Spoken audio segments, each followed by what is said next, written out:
Hello everyone, welcome to the channel. In this video I'm gonna tell you how can you connect your email with your Asana account. So let's start the video. First of all, you have to tap on your Google Chrome or your browser.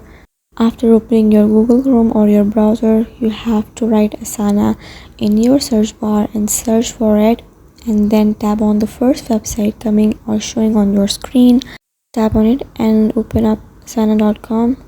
After that, you just have to wait for some seconds while it is opening and let the computer do its work.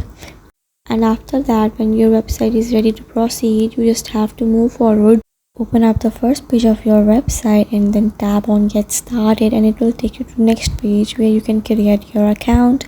You can sign up with your email account. So in terms to do that, you just have to tap on sign up and enter your email, and then tap on sign up again and let the website do its work. Wait for a while it is opening. As you can see in the screen, your account is in making. Then your verification code will be sent to your email. Open up your Gmail account or your email and check your email. You have to verify your Asana account and your account will be created, but you have to fulfill all this information. Write your full name and your password. Then you have to choose your primary role. Then what kind of work do you do? What are your Asana objectives? List down all this information and your account will be created. By following these steps, you can connect your email with your Asana account.